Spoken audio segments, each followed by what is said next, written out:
buenas tardes tengan nuevamente todos ustedes. Les saludo una vez más el profesor Mario Verástegui. Hoy día vamos a ver lo que nosotros conocemos como tiempo y clima. Comenzamos entonces primero con esta imagen, donde vamos a poder observar un cuadro respecto a lo que es tiempo meteorológico y clima. Esta parte de este cuadro, esta primera imagen, tiempo meteorológico. Definición de tiempo meteorológico. Dice así, ¿sí? Son los cambios en las condiciones de la atmósfera en un lugar y momento determinado. ¿Sí? Pregunto yo, esa definición de tiempo meteorológico, ¿sí? Repito, esa definición de tiempo meteorológico que dice son los cambios en las condiciones de la atmósfera en un lugar y momento determinado, ¿está bien o está mal?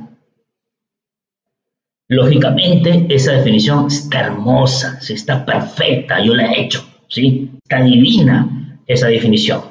La pregunta correcta es, ¿puedo colocar esa misma definición de tiempo meteorológico, la puedo colocar en clima?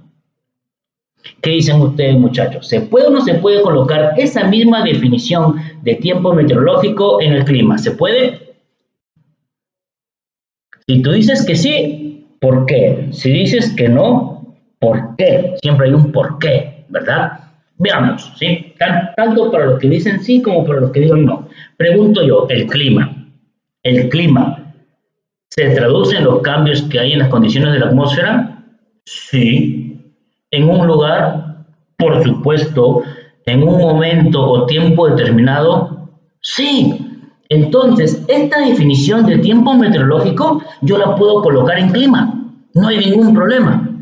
Pero ojo, no es lo mismo. Tiempo meteorológico y clima no es lo mismo. Puedo colocar esa parte de la definición, pero no es igual, ¿sí? ¿En qué viene a ser diferente? Fácil. En el siguiente ítem, en lo que es la duración, ¿sí? Supongamos que, no sé, de repente, terminando la clase, se te antoja ir a comer tu pollito a la brasa.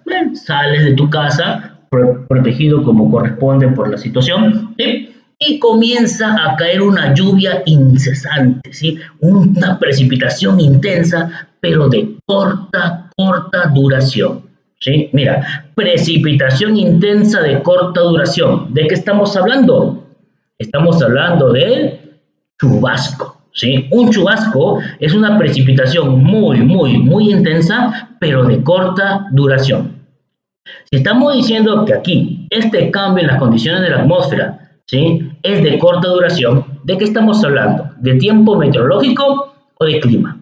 Lógicamente estamos hablando del tiempo. La duración del tiempo meteorológico lo puedes medir en segundos, en minutos, en horas o incluso en días. En cambio, el clima, ¿sí?, la duración del clima se mide en años. Entonces, esa es la diferencia. ¿Qué va a suceder entonces? El acumulativo, ¿sí? El acumulativo, el promedio, repito, el acumulativo, el promedio del tiempo meteorológico a lo largo del año o de los años me da como resultado el clima, ¿sí? Esa sumatoria promedio del tiempo meteorológico a lo largo de los años me da como resultado el clima. Entonces, en la definición de clima podemos colocar lo mismo que hemos colocado en el tiempo meteorológico, pero añadiendo que es el promedio existente en un largo periodo de tiempo. Por lo general, se suele mencionar que es en unos 30 años en promedio, ¿sí? Ahora, pregunto yo, ¿nosotros podemos comparar el clima de Lima con el propio clima de Lima? ¿Se puede o no se puede comparar el clima de Lima con el clima de Lima? ¿Sí? Claro que se puede, ¿sí? Tú puedes comparar cómo fue el clima de Lima en el año 1950, ¿sí?, y cómo fue el clima de Lima en el año 2000, por ejemplo. Solamente tienes que ir por los datos. Y en el Perú, ¿sí?, ¿cómo se denomina ese lugar que almacena todos los datos atmosféricos? Lógicamente, el CENAME, ¿sí? El CENAME, ¿sí?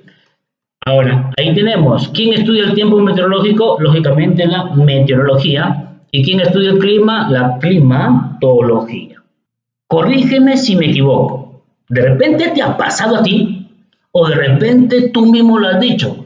¿Cómo está el clima el día de hoy? ¿Cómo ha cambiado el clima? De repente muchos de ustedes lo han dicho o han escuchado, ¿sí? ¿Eso estará bien o está mal? Decir cómo está el clima, qué frío está el clima, eso es incorrecto, ¿verdad? Lo correcto es cómo está el tiempo, qué frío está el tiempo, porque estamos hablando de corta duración, ¿sí? Cuando la duración es corta, estamos hablando de tiempo meteorológico. Cuando es cambiante, estamos hablando de tiempo meteorológico, ¿sí? En la sumatoria promedio estamos hablando del clima. Veamos por aquí, elementos del tiempo meteorológico, ¿sí? Nosotros sabemos que tenemos varios elementos del tiempo meteorológico. Para ser exactos, tenemos 7 elementos del tiempo meteorológico. Vamos a centrarnos en orden, comenzando por el más importante. Entonces, mira, ya te estoy diciendo, ojo, primera característica de la temperatura, es el principal elemento del tiempo meteorológico, ¿sí? Lo que tiene que quedarte bien clarito, que la temperatura es el principal elemento del tiempo meteorológico, ¿sí? Eso es lo que a mí me interesa. Temperatura, principal elemento del tiempo meteorológico. Ahora, ¿cuáles son las maneras que tenemos para propagar esta temperatura? Vamos a tener 3 maneras, ¿sí? La radiación, la conducción y la convección. ¿No te ha pasado que a veces ahí cuando saludas a alguien de la mano o de repente alguien te toca el brazo y sientes o esa mano muy fría, ese brazo muy caliente, etcétera, ¿verdad? Mira, ven, ahí, ¿cuál de los 3 estamos observando? ¿Cuál de las 3 formas de propagar la temperatura está ocurriendo en ese momento?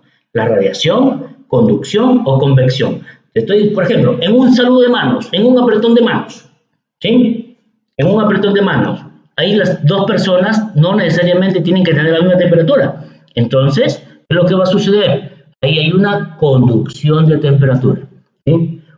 Conducción de temperatura. Cuando 2 cuerpos entran en contacto directo, la temperatura se conduce de un cuerpo hacia otro cuerpo.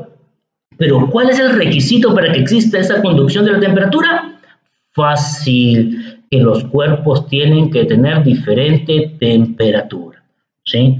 Si los 2 cuerpos tienen la misma temperatura, no se conduce nada, ¿sí? Cuando las personas tienen diferente temperatura, estamos hablando conducción, ¿sí? Luego, otro ejemplo más, ¿sí? Imaginémonos que estamos una hermosa noche de invierno. Te digo invierno porque me encanta el invierno, ¿sí? Más que noche, medianoche, ¿sí? Imagínate, invierno, medianoche, ¿sí? Estamos en la playa, ¿sí? A mí me encanta el invierno y yo estoy seguro que a ti te encanta la playa, ¿sí? Con eso estamos todos perfectos, ¿sí? Repito, medianoche, invierno, playa, ¿sí?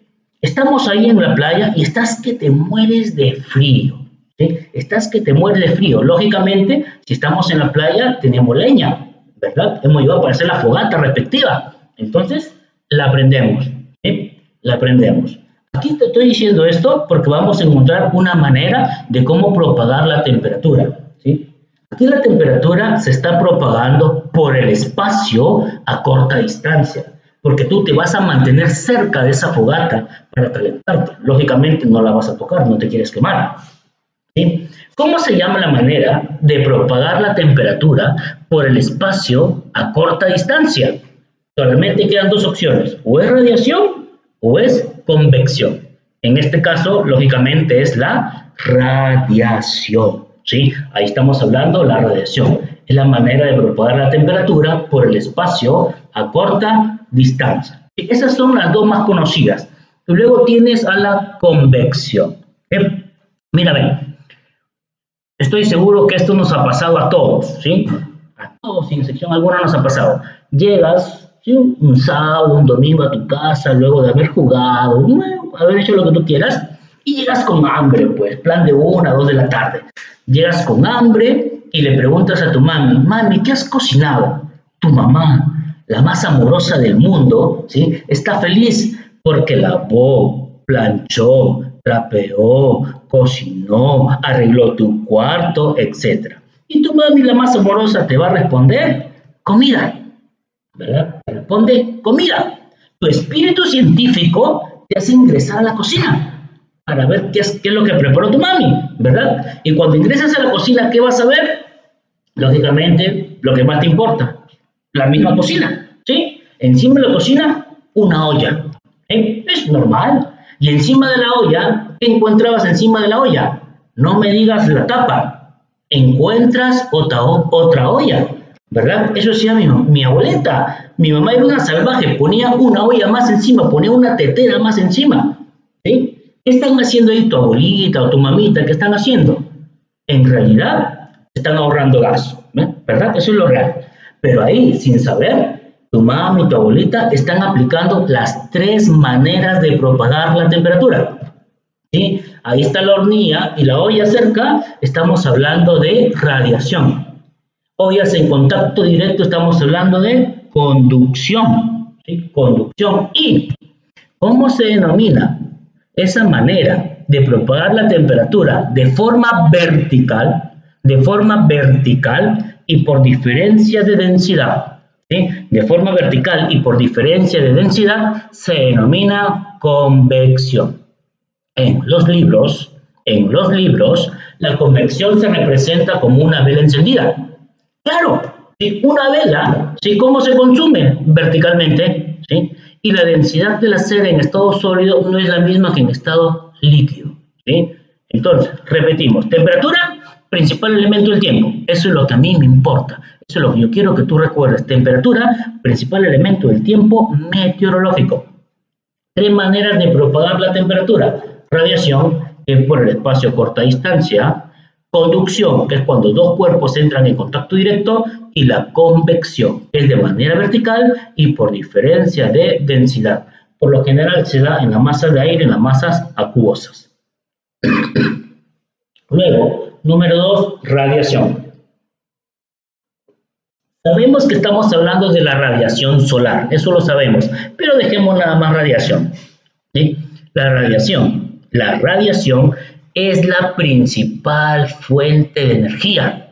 Ojo, la temperatura es el principal elemento. Temperatura, principal elemento. La radiación es la principal fuente de energía. Son 2 cosas diferentes, ¿sí? Son 2 cosas totalmente diferentes. ¿Por qué se puede alterar esta radiación? Lógicamente, por los días y noches. La radiación que nos llega en el día no es la misma que la noche. La radiación que nos llega en verano no es la misma que en invierno, ¿sí? Y por la forma del planeta, ¿sí? Mira, aquí entran a tallar más cosas. Por la forma que tiene nuestro planeta, por el paralelismo de los rayos solares, ¿sí? Por la forma del planeta, por el paralelismo de los rayos solares, el ángulo, eso origina que el ángulo de incidencia de estos rayos solares no sean iguales en todo el planeta, ¿sí? Mira, ve, ¿en qué parte del planeta los rayos solares caen más perpendicular? ¿En el ecuador o en los polos? ¿En el ecuador o en los polos? ¿Dónde caen perpendicular los rayos solares? En el ecuador, ¿verdad? En los polos caen tangencialmente, con las justas y los rozan, ¿sí? Es por eso que en el ecuador hay una mayor temperatura, ¿sí? En el Ecuador hay mayor temperatura. Y si hay mayor temperatura, tiene que haber una mayor radiación, ¿sí? Entonces, mira, el Ecuador, 0 grados de latitud. El Ecuador, 0 grados de latitud. ¿Sí? Los polos, 90 grados de latitud. Por lo tanto decimos, a menor latitud, mayor radiación. A menor latitud, mayor radiación, ¿sí? Es una característica. Luego tenemos la presión atmosférica. Sabemos nosotros que la presión atmosférica es la fuerza que ejerce el aire sobre una unidad de área, ¿sí? Es la fuerza, es ese peso que ejerce sobre nosotros, en este caso sobre el ser humano, encima de sus hombros, ¿verdad? Y esta presión atmosférica no es igual en todo el planeta, va a variar, ¿sí? Va a variar. Te pongo un ejemplo. Imagínate que estás, no sé, en la Costa Verde, ¿sí? En la Costa Verde, a 0 metros sobre el nivel del mar, ¿sí? Estás ahí. Y tu mami y tu papi te mandan a que vayas al Huascarán. Mira, ve, Costa Verde, el Huascarán, ¿sí? El punto más alto del Perú. ¿En cuál de esos 2 lugares ¿En cuál de esos lugares tiene que haber una mayor presión? ¿A nivel del mar o en el Huascarán? ¿Dónde hay una mayor presión? Lógicamente, a nivel del mar, ¿sí? ¿Por qué? ¿Por qué a nivel del mar tiene que existir una mayor presión? Fácil. Recuerda que el aire ejerce un peso, ejerce una fuerza, ¿sí? Y mientras más cerca del nivel del mar estés, ¿sí? Mientras más cerca del nivel del mar estés, ¿sí? Por lo tanto, va a haber mayor columna de aire encima tuyo, ¿sí? Va a haber mayor columna de aire encima tuyo, por lo tanto vas a estar sufriendo una mayor presión, ¿sí? Y pregunto, ¿cómo se denomina esa sensación que hay cuando una persona va de menor a mayor altitud? Eso que tus síntomas se traslucen con lo que es mareo, náusea, ¿sí? Falta de poder respirar bien, etc. Ahí estamos hablando del famoso soroche, el mal de altura, ¿verdad? Pero entonces nosotros sabemos que a mayor altitud vamos a tener una menor presión. Aquí precisamente en esta imagen tenemos un cuadrito en la parte inferior del centro que están letras verdes. Vamos a ver, ¿sí?, cómo la altitud, la latitud y la temperatura, altitud, latitud y temperatura, ¿sí?, influyen en la presión. ¿Cuál es esa relación? ¿Y cómo se altera esa presión? Recuerda la altitud, latitud y temperatura, ¿sí? Muy bien. A ver. Bien, para eso vamos nuevamente a apoyarnos aquí. Aquí tenemos una imagen, por si acaso no haya quedado claro. ¿Sí? Mira, ven, en esta imagen tenemos dos lugares que están tomándose como referencia. Nivel del mar, que es lógicamente 0 metros, nivel del mar 0 metros, ¿sí? Y la cima del punto más alto del planeta, el Everest, ¿sí? El Everest. Lógicamente, a mayor altura hay una menor presión, ¿sí? A mayor altura hay una menor presión. ¿Por qué? Repito, va a haber menor columna de aire encima tuyo. Entonces, vamos a responder el cuadrito que hemos visto, ¿sí? Pero antes hay otra imagen más, ¿sí? Porque para poder responder este cuadro, ya hemos visto, a mayor altitud, menor presión. Ya hemos respondido la primera parte. A mayor altitud, menor presión. Pero ahora vámonos con la latitud. A mayor altitud, menor presión. A mayor latitud, mayor presión. Y a mayor temperatura, menor presión, ¿sí? Pasamos ahora a la humedad. ¿Qué es la humedad? Lógicamente, es la cantidad de vapor de agua contenida en un volumen de aire. O es el vapor de agua, nada más, si te hace feliz, ¿sí? La humedad es el vapor de agua. ¿Cómo se altera esta humedad? Fácil, mira, ve. Ahí ya lo tienes completo el cuadro. A mayor altitud, una menor humedad. Claro, si tú sufrieras de asma, por ejemplo, estás en Lima, pero si sufres de asma, ¿hacia qué parte te van a enviar? Hacia la parte andina, ¿verdad? Hacia la zona andina, porque a una mayor altitud el aire es más frío, es más seco, ¿sí? Hay una menor humedad. A mayor altitud, menor humedad. A mayor latitud, en los polos el aire es frío, el aire es seco, también hay una menor humedad, ¿sí? Y a mayor temperatura, en el Ecuador, en las zonas tropicales, el aire es cálido, el aire es húmedo, por lo tanto, a mayor temperatura, mayor humedad, ¿sí? Esta parte tiene que quedarte claro. Los vientos. Pero antes de continuar con los vientos, pregunto yo, ¿sí? ¿Con qué mides a la temperatura? Lógico, tú me vas a decir con el termómetro, ¿sí? Pero tú y yo somos seres humanos. Y a los seres humanos, ¿con qué tipo de termómetro se les mide la temperatura?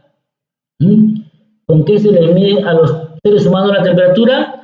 Con los termómetros de tipo clínicos. ¿Y cuántos tipos de termómetros clínicos tenemos? Tenemos 3, ¿verdad? Los termómetros de alcohol, ¿sí? Los termómetros de alcohol, los termómetros de mercurio y los termómetros digitales. Que en este caso ahorita los digitales no me interesan, ¿sí? Me interesan los de alcohol y los de mercurio, ¿sí? Los termómetros de mercurio se utilizan en las zonas tropicales, se utilizan en las zonas templadas, se utilizan en las zonas de baja montaña. ¿Por qué? Porque un termómetro de mercurio, ¿sí?, no soporta una baja temperatura, ¿sí? Digamos que te encuentres a 30, 40, te encuentres a menos 10, menos 20, menos 30 grados de temperatura, ese termómetro de mercurio no te sirve. En ese caso, comienzas a emplear los termómetros de alcohol, que pueden soportar temperaturas de hasta menos 117 grados centígrados. En este caso es fiable poder medir. ¿Y dónde vas a emplear esos termómetros de alcohol? En zonas polares, en zonas de alta montaña, ¿sí? Ahí empleas los termómetros de alcohol. Lógicamente, el Perú, que tiene su base en la Antártida, la base peruana Machu Picchu, ahí ellos utilizarán, pues, muy aparte de los digitales, siempre bueno tener su termómetro de alcohol, ¿sí? Entonces, ¿sí? Con eso es lo que es la temperatura. Luego, ¿con qué mides a la radiación? Eso depende. Si tú quieres medir únicamente la radiación que proviene de nuestra estrella, lo mides con el heliógrafo, ¿sí? O con el heliómetro, como te haga feliz. Pero si tú quieres medir la radiación que proviene de todo el espacio sideral, lo mides con el piranómetro, ¿sí? Con el piranómetro. Entonces, repito, radiación proveniente únicamente de nuestra estrella con el heliógrafo. Radiación proveniente de todo el espacio sideral con el piranómetro, ¿sí? Piranómetro. Luego, ¿con qué medimos la presión? Lógicamente, con el barómetro. ¿Y con qué medimos la humedad? Con el higrómetro, ¿sí? La humedad se mide con el higrómetro. Continuamos entonces la parte más extensa, que es los vientos. Cuando hablamos de los vientos, ¿sí? Nosotros debemos recordar lo siguiente. Los vientos son aquellos movimientos casi horizontales de las masas de aire, ¿sí? Eso es básico, es lo lógico. Los vientos son aquellos movimientos casi horizontales que tenemos de las masas, de las corrientes de aire. Ojo, cuando hablamos de los vientos, todo viento, yo no lo he escrito, pero te lo digo, todo viento siempre se desplaza de zonas de mayor a menor presión. ¿Sí? Todo viento siempre se desplaza de zonas de mayor a menor presión. Es decir, ¿sí? Se van a mover según la diferencia de las presiones. Esa diferencia de las presiones origina esa movilidad de los vientos, ¿sí? Los vientos, ¿sí? Repito, todo viento, ¿sí? Se desplaza por diferencia de presiones. Y cuando hablamos de los vientos tenemos tres leyes, ¿sí? Ley Bush-Ballot, que nos habla únicamente de origen y dirección. En realidad nos habla de mucho más. Cada ley nos va a hablar de mucho más, pero a mí me interesa que tú recuerdes lo siguiente. ¿Sí? Yo no te pido más. Con que tú te acuerdes esta parte, yo estoy más que contento. ¿Sí? Bush-Ballot, origen y dirección del viento. Listo, se acabó. No me interesa nada más. Stephenson, intensidad, fuerza del viento. Y se acabó. ¿Sí? Se acabó. Y Ferrel, como te haga feliz, es aquella desviación que va a tener el viento, ¿sí? En el hemisferio norte se desvía hacia la derecha, en el hemisferio sur se desvía hacia la izquierda, ¿sí? Listo. Entonces, mira, a ver, repetimos, rápido. Bush-Ballot, origen y dirección del viento. Bush-Ballot, origen y dirección del viento. Listo. Stephenson, intensidad, fuerza del viento. Y Ferrel, ¿sí? Aquella desviación de los vientos hacia la derecha en el norte, hacia la izquierda en el sur. No me importa nada más. Luego pasamos a clasificación de los vientos. Clasificación de los vientos. Nosotros sabemos que los vientos se clasifican en planetarios, regionales y locales, ¿verdad? Los vientos planetarios son conocidos también como vientos regulares. Repito, los vientos planetarios son conocidos también como vientos regulares, ¿sí?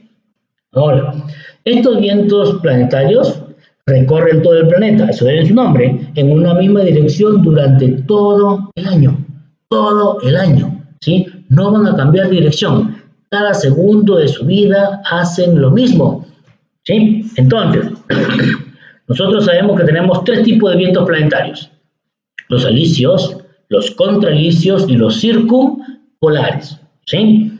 Ahí tú tienes, ¿sí? En esta imagen, hacia los 0, 30, 60 grados, ¿sí? Ahí tú tienes la dirección de estos vientos planetarios, ¿sí? La dirección de estos vientos planetarios.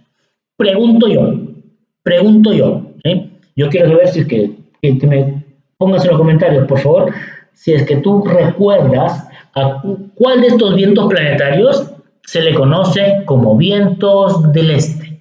Vientos circumpolares, repito, los vientos circumpolares se denominan como vientos del este, ¿sí? Los contralicios se les conoce como vientos del oeste. Los circumpolares, repito, son vientos del este, los contralicios son los vientos del oeste, ¿sí? Muy bien. Seguimos por acá, los vientos regionales. Se le denomina así aquel tipo de viento que recorre un continente o región y cambian de dirección. Recuerda que los planetarios no cambiaban de dirección, ¿ya? Los planetarios no cambian de dirección. Los regionales sí. Estos vientos regionales sí cambian de dirección, ¿sí? Y cambian de dirección el día, con la noche y con las estaciones. Aquellos vientos regionales que cambian de dirección con el día y la noche se les conoce como brisas. Brisas, los que cambian de dirección con el día y la noche se les conoce como brisas. Los que cambian de dirección con las estaciones se les conoce como monzones. Cuando hablamos de brisas, tenemos dos tipos de brisas. Brisas oceánicas y brisas continentales. Oceánicas y continentales, ¿sí? ¿Dónde actúan las brisas oceánicas? Cerca al litoral, cerca a las zonas costeras. Ahí actúan las brisas oceánicas. ¿Y cuántos tipos de brisas oceánicas tenemos? Como puedes apreciar en la imagen, dos, ¿sí? Dos tipos de brisas oceánicas.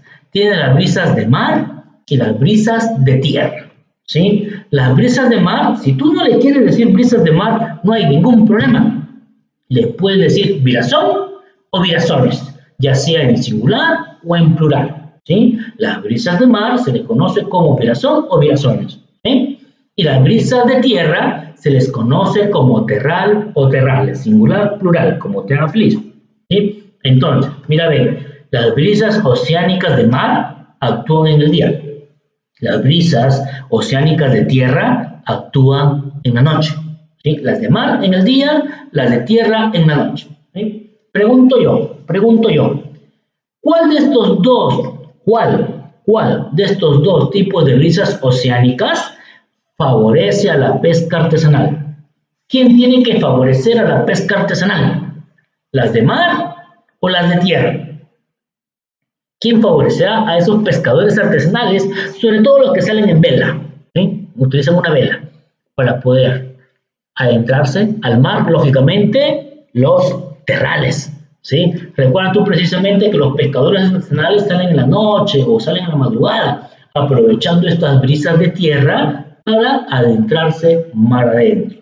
Claro, no mucho que digamos, ¿sí? Pero se adentran. Entonces, los terrales favorecen a la pesca artesanal. Eso es en lo que corresponde a brisas oceánicas. Porque cuando hablamos de brisas continentales, tenemos dos tipos de brisas continentales. Tenemos de valle y de montaña. Tenemos de valle y de montaña, ¿sí? Mira, las brisas de valle son conocidas como anabáticas. Las brisas de valle son conocidas como anabáticas. Ahí tú puedes observar en la imagen cuál es la dirección del viento, ¿sí? El viento es ascendente, ¿sí? Entonces, brisas continentales. Primero, que actúan continente adentro. Se sobreentiende, actúan continente adentro, ¿sí? Tenemos dos tipos de brisas continentales, de valle y de montaña. Las brisas de valle, ¿sí? Son vientos ascendentes, van del valle hacia la montaña, ¿sí? Se les conoce como anabáticas y actúan durante el día. En cambio, las brisas de montaña son vientos descendentes, van de la montaña hacia el valle y se les conoce como catabáticas. Ellas actúan en la noche, ¿sí? Montaña, catabáticas, noche. Pregunto yo, ¿cuál de estos dos tipos de brisa continental genera las heladas? ¿Quién tiene que generar las heladas? ¿Las brisas anabáticas o las brisas catabáticas? ¿Cuál de las dos genera una helada? ¿Sí? Recuerda tú que una helada destruye, malogra la zona de cultivo. Una helada destruye, malogra la zona de cultivo, ¿sí? Ya tiene una pista. ¿sí? Entonces son aquellos vientos que van hacia el valle. Estamos hablando de las catabáticas, ¿sí? Las brisas de montaña, ¿sí? Con ese aire frío, ese aire helado de la montaña, cuando lo van arrastrando hacia el valle, malogra el cultivo, ¿sí? Malogra el cultivo. Entonces, ahora veamos los monzones. No te olvides, las brisas actúan en el día y la noche. En cambio, los monzones, ¿sí? Actúan por las estaciones, ¿sí? Cuando nosotros hablamos de monzones, básicamente estamos hablando del continente asiático, básicamente. No necesariamente es así, ¿sí? Pero básicamente estamos hablando de Asia, ¿sí? Aquí tienes una imagen donde tienes flechas en rojo y flechas en azul, donde puedes observar, según la leyenda, que las de rojo son los monzones de invierno y los de azul son los monzones de verano. Con eso podemos decir cuál es la dirección del viento. La dirección de este viento es del océano hacia el continente. En cambio, el monzón de invierno va del continente hacia las masas oceánicas. Repito, monzones de verano va del océano hacia el continente y los monzones de invierno del continente hacia las masas oceánicas. Pero, como nos concentramos en Asia, vamos a hacer algo más específicos, ¿sí? Los monzones de verano van del océano Índico hacia el continente. ¿Sí? Los de verano del océano Índico hacia el continente y los de invierno del continente hacia el océano Índico. Ahora, hay una diferencia respecto a lo que produce cada uno de ellos, ¿sí? Por ejemplo, los monzones de verano producen lluvias torrenciales. Los monzones de verano producen lluvias torrenciales. Para el lugar, ¿esas lluvias torrenciales son buenas o son malas? Repito, para el lugar, ¿estas lluvias torrenciales serán buenas o serán malas? Para ese lugar son buenísimas. ¿Por qué? Porque permite el cultivo de un producto que tiene que estar bañado en agua. Estamos hablando del arroz, ¿verdad? Ahí se cultiva bastante el arroz, ¿sí? Entonces, repito, monzones de verano producen lluvias torrenciales. Para el lugar son buenos, ¿sí? Imagínate una lluvia torrencial aquí en Lima. Pues mi casa se cae, ¿verdad? Muchas casas de nosotros se va a caer. En cambio, los monzones de invierno, estamos hablando que produce sequías, ¿sí? Monzones de verano, lluvias torrenciales, monzones de invierno, sequías, ¿sí? Sequías. Muy bien. Luego de ello, tenemos por aquí, seguimos con vientos regionales, ciclones, anticiclones. Más o menos lo que ya habíamos hablado hace un momento, ¿sí? Pero ya colocando. Los ciclones generan mal tiempo, ¿sí? Los ciclones generan mal tiempo, son vientos ascendentes, son vientos cálidos, húmedos y son menos densos, ¿sí? Son más ligeros, menos densos. En cambio, los anticiclones son buenos muchachos porque generan buen tiempo, ¿sí? Son vientos descendentes, son fríos, son secos y más densos, son más pesados, ¿sí? Ahora, los ciclones reciben diferentes denominaciones según el lugar donde actúen, ¿sí? Los ciclones reciben diferentes denominaciones según el lugar donde actúen. Por ejemplo, si tú vivieras en el Caribe, vivieras en América Central, ¿cómo le dicen en el Caribe, en América Central, a los ciclones? Por lo general tienen nombres de mujer, ¿sí? Estamos hablando de los huracanes, ¿sí? Los ciclones en el Caribe, en América Central, se les conoce como huracanes. En Asia, a los ciclones se les conoce como tifones. En Asia se les conoce como tifones, ¿sí? Y en Oceanía, sobre todo en el país de Australia, se les conoce como wili wili, ¿sí? Repito, los ciclones en América Central se les conoce como huracanes, ¿sí? Huracanes, en Asia como tifones y en Oceanía, sobre todo en Australia, se les conoce como wili wili, ¿sí? Wili wili.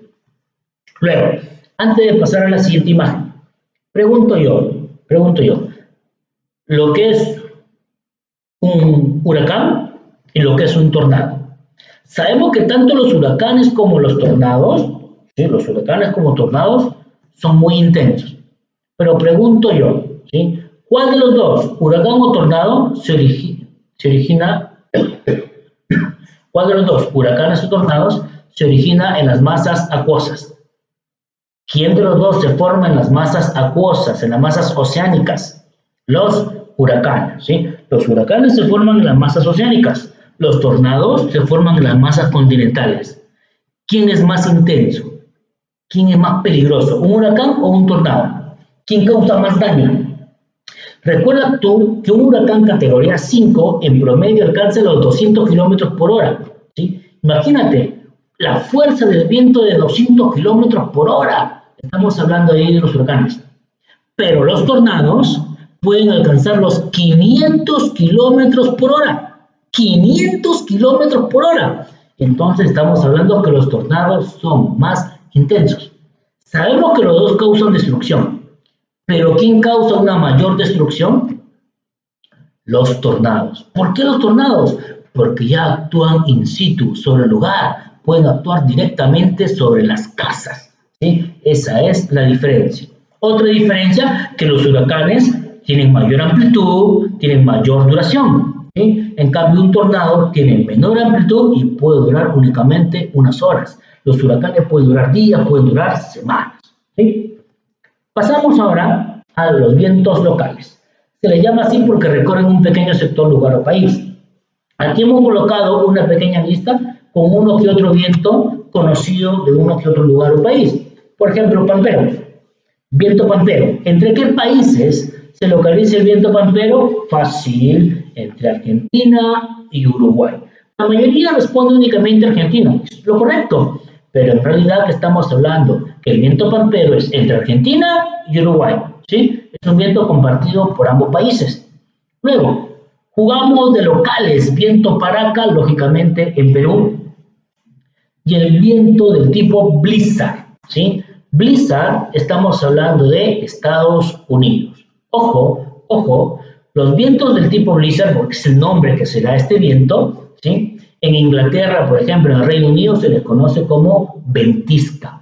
¿Sí? Este tipo de viento se caracteriza porque es un temporal. ¿Sí? Es un temporal de vientos muy violentos, tiene tiempos muy violentos y que va a arrojar bastante nieve.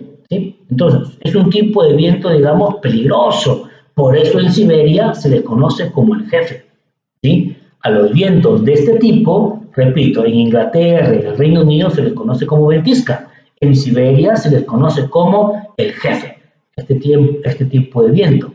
En lo que viene a ser Rusia, por ejemplo, en Rusia, en términos general, se les conoce como purga. ¿Sí? Es el mismo tipo de viento, ¿sí? Porque son las mismas características del viento, pero cada país o cada lugar le da un nombre distinto. ¿Sí? Luego, leveche. Fácil. ¿De qué país es el viento de tipo leveche? Fácil. Único país europeo al cual le ganamos una guerra. ¿A qué país europeo le hemos ganado una guerra? ¿A qué país europeo le hemos ganado un conflicto? ¿Sí? Lógicamente a España, ¿verdad? Tramontano. País, o sea, para enfrentarnos a ese país se formó la cuádruple alianza. ¿Sí? Tramontano. ¿De quién estamos hablando? ¿Dónde queda este viento? También en España. El papagayo, ¿sí? Es bien rica. Estamos hablando de Costa Rica. ¿Sí? Simum. Según la cosmovisión de este viento, ¿sí? según la cosmovisión de este país, la Tierra es una caja. ¿Ya tienes una idea de qué país tiene un viento llamado Simum? La Tierra es una caja. Esa caja está atravesada por un río. En las paredes de la caja cuelgan la luna y las estrellas. Y el sol es arrastrado por una barca celestial. Estamos hablando de Egipto. ¿Sí? El viento Simum se localiza en Egipto. ¿Sí? Y por último, ahí tenemos el viento Willy Willy. ¿Sí? Bueno, hay Burga que queda en Alaska y Willy Willy, ¿sí? Que lo hemos mencionado hace un momento, que queda en Australia. ¿Sí? Muy bien. Pasamos ahora a la nubosidad. Acá te lo he puesto fácil. Aquí te lo he puesto sencillo porque ya te coloqué el cuadro respectivo. Lo que no te he colocado es qué son las nubes. La nubosidad es el vapor de agua, pero condensado. ¿Sí? Definición de nubosidad o de nubes en 4 palabras. Vapor de agua condensado. No te pido más. Nubosidad, vapor de agua condensado. Listo, se acabó. Según este cuadro que te he colocado, ¿sí? Tenemos 3 tipos de nubes. Lógicamente altas, compuestas por cristales de hielo. Las medias, compuestas tanto por cristales como por gotas de agua. Y las bajas, que están compuestas únicamente por gotas de agua, ¿sí? Ahí tú tienes las características de cada una de estas nubes. ¿Qué es lo que a mí me importa que de una u otra manera vaya recordando? Por ejemplo, ¿qué es lo que pueden llegar a formar o no estos tipos de nubes? ¿Sí? Las cirroestratos originan a los halos.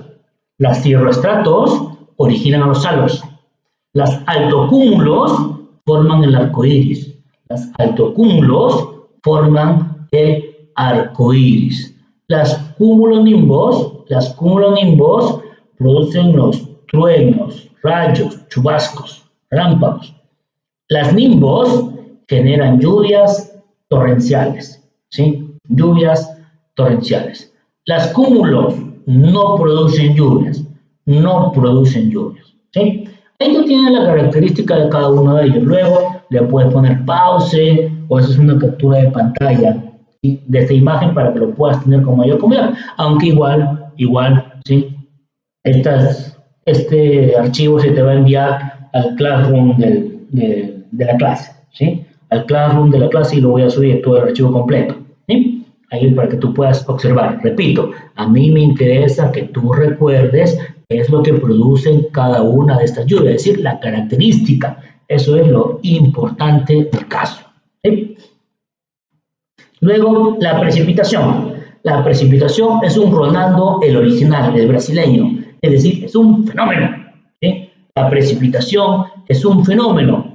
Ahora, pregunto yo, ¿sí? ¿En qué estación del año las nubes tienen la capacidad de poder retener mayor líquido? ¿En qué estación del año las nubes tienen la capacidad de poder contener mayor líquido? Estamos hablando del verano, ¿sí? A mayor temperatura, mayor capacidad de las nubes de poder retener el líquido, ¿sí? De poder almacenar más agua. A mayor temperatura, más agua pueden almacenar las nubes, ¿sí? Pero regresemos a la precipitación. Es un fenómeno por el cual el agua almacenada contenida en las nubes se precipita hacia el suelo. Y sabemos que tenemos 2 tipos de precipitaciones, sólida y líquida.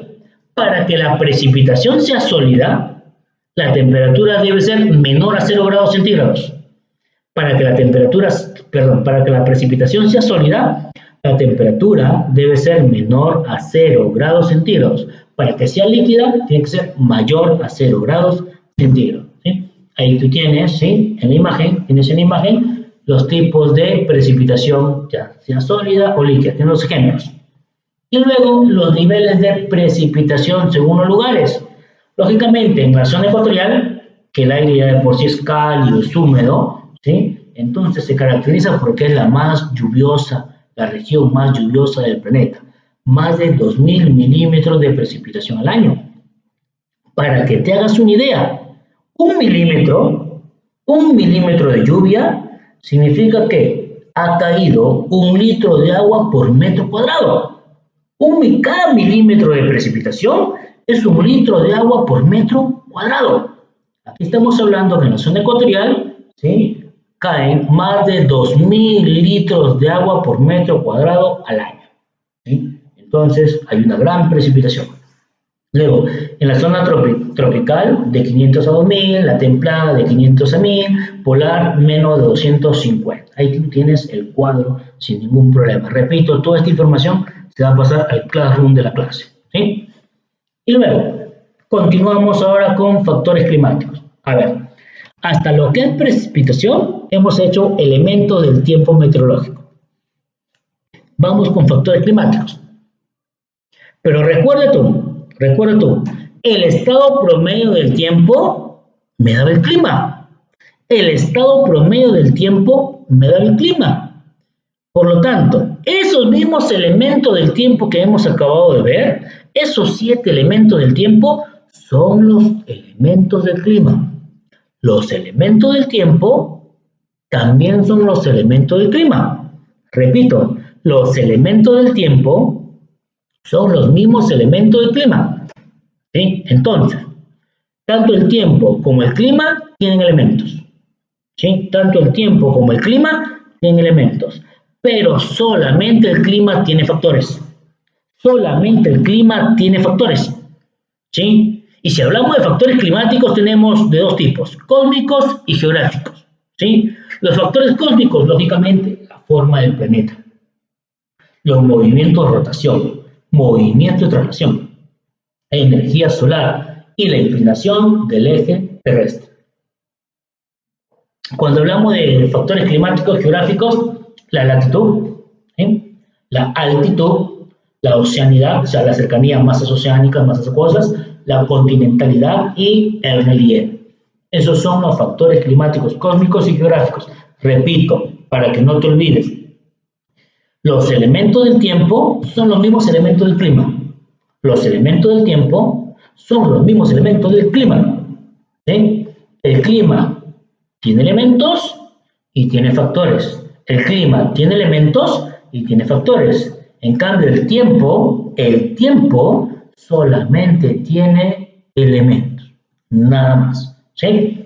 Y aquí tienes isolíneas. Hemos colocado una que otra isolínea. Por ejemplo, un punto de igual insolación. Si hablamos de insolación, hablamos de radiación. Estamos hablando de la isoelia. Un punto de igual humedad, la isohídrica. Y ahí tú tienes cada uno de ellos, ¿sí? Viento, nubosidad, evaporación, etc. ¿Sí? Muy bien. Pasamos ahora